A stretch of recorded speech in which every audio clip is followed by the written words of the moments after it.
Hi, this is Darren Agapay, and today we're going to be talking about if you can be considered good without God. So, put your thinking caps on. Imagine yourself walking in the hallways at school. As you're walking to your next class, you notice someone getting bullied. So, first glance, you see that situation. Just imagine it. Doesn't matter what religion you are, really.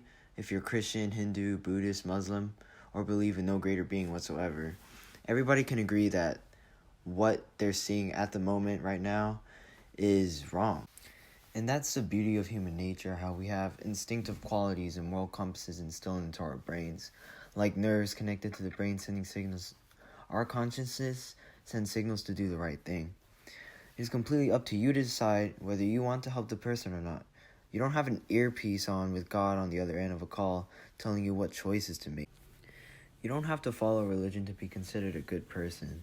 Everyone has the inherent knowledge of right from wrong and the desire to become better people, but it is up to them to decide what parts of their character need to be improved upon so that they can be on a path to becoming better people. A person's free will and how he decides to use that gift ultimately determines if that person is good or bad. Religion just serves as a beneficial guide. Religion is like a formatted way of learning morals, but they can be learned outside of religion. Now we're going to talk about religion's definition. No simple definition can describe all the religions in the world. Not even Carol R. Fontaine, Ph.D., a distinguished Taylor professor of biblical theology and history, was able to provide a concrete definition, but gave aspects of religion, which shows the uniqueness of the system. Religion gives us a purpose of life, helps give us an idea of what happens after our inevitable end, the difference between right and wrong, has teachings on the meaning of suffering and evil, and most importantly, teaches people how to live proper lives that benefit themselves and others in the world. This definition is one that all can agree on, but not everyone sees religion as a dire necessity, while others think that it is necessary for life on earth and after death. Many people who are devout and follow closely to a religion may step back and see the statement that people can be good without God as unreasonable, mainly because of the teachings and beliefs they follow. This statement is not trying to degrade religion in any way, shape, or form. There is nothing wrong with being part of a religion, as it is one of the most important and unifying things in a community.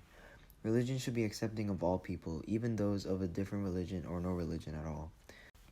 According to Dolores Albarracin, a reputable professor of psychology at the University of Illinois at Urbana-Champaign, there are four main components that make what everyone understands as religion, and we're going to discuss those in the next slide.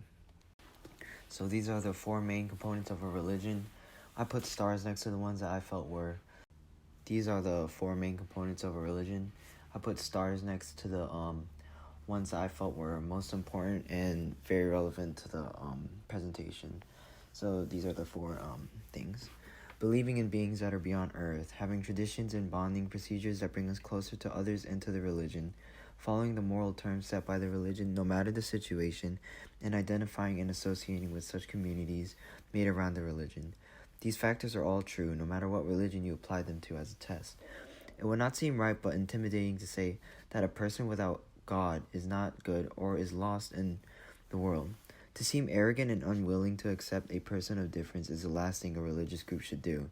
Instead, they should appear welcoming and open to the person, accepting a person freely. And this brings us to our next slide, that common ground between religions is important. Religion's main goal should be to form a community and bring new members into that community. But how are these communities able to gain new members in such a diverse world, full of numerous different people of unique beliefs?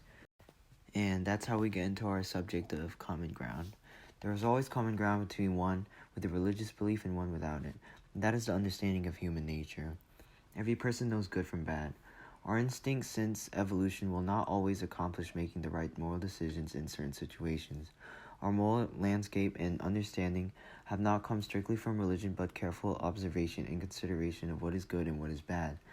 The Christians, for example, believe that stealing is a sin, which comes straight from their 10 Commandments, but a non-religious person understands that too. A Buddhist, though believing in no God at all, understands that meditation and good living bring about enlightenment. An atheist, someone who does not care to learn the teachings of a religion, understands that good actions can bring about more positive examples and outcomes. For example, let's say that a person was getting robbed on the street. All three of these people, if they were present at the exact moment in time, would assess the situation and understand that the person doing the robbing is not doing a good action and that the person getting robbed should probably be helped to get her things back. This is where that inherent morality comes in, regardless of religious influence. A holy priest and a common citizen who has not spent his whole life studying and preaching would view the situation the same way. Here we're going to talk about God not being our only role models. To say God is a source of morality is not completely correct. Let's observe this extreme scenario. If God were to permit immoral activities such as murdering our children, it would not immediately become the social norm everyone would follow. Ask anyone about a certain time they made a specific choice. God did not hover over their shoulders and tell them exactly what to do when problems arose in their lives. It was completely up to them to decide what to do that seemed right. It does not matter if a person believes in an eternal reward as long as he produces good characteristics. Participants in a religion do not have to blaspheme and put people down for not following a religion, because that's just wrong. As long as they share the same morality, then they can continue to reflect that.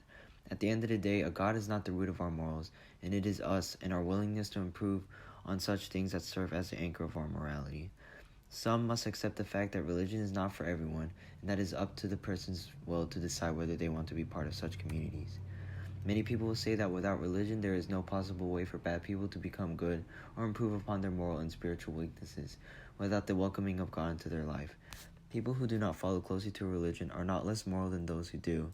Those who follow religion have the added benefit of learning principles and rules that influence their acts. Any person with a sound mind has an idea of right and wrong, and how they involve themselves in the world will show that.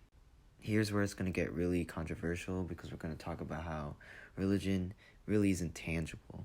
Religion and gods, for the most part, are not tangible things. The only tangible things associated with religion are scriptures and fancy churches. The words from scriptures mean absolutely nothing if you don't put them into action. However, there are some instances in the Bible where God sanctioned and committed very immoral actions in the Old Testament. If he permitted such things, then all is permitted, from mass genocide to murder. This is why people should be the source of morality, because it is their visible actions that inspire. People you know in your life can do good things, and it can have nothing to do with religion. A good person does not outright say he is a good person. He lets action speak for himself. He puts others above himself at all times and does good to others without expecting anything in return. These qualities have the power to influence others, especially those who have trouble accepting all the rules and laws that come with a religion.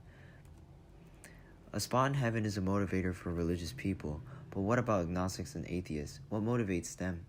People are motivated to do good regardless of believing or not believing in an afterlife. Doing good without religious motivation is much simpler in its own reason. People should feel motivated to do good and not pressured. At times, religion seems intimidating and overwhelming, so looking up to a good role model and learning from them is a major breath of relief. Ultimately, religion has no control over what you do in this world. It's you who has control over your actions. We shouldn't compare religions, but rather the actions people perform.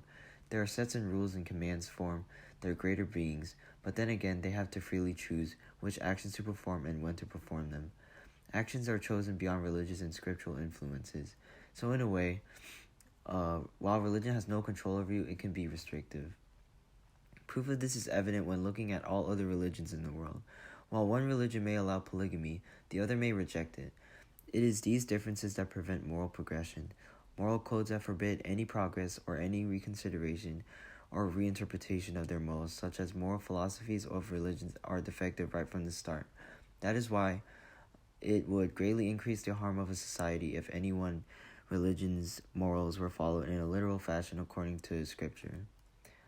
And this is a conclusion. So basically, religion is influential, but at times it can be restrictive. So we need to get religions to be more open to new horizons and accept people, because people themselves alone can be good. And imagine if that person were convinced and converted with a really good understanding of how to be a good person, then that would just be really good. That is why religions need to be welcoming and refrain from strict beliefs that intimidate others from joining the group. And thank you.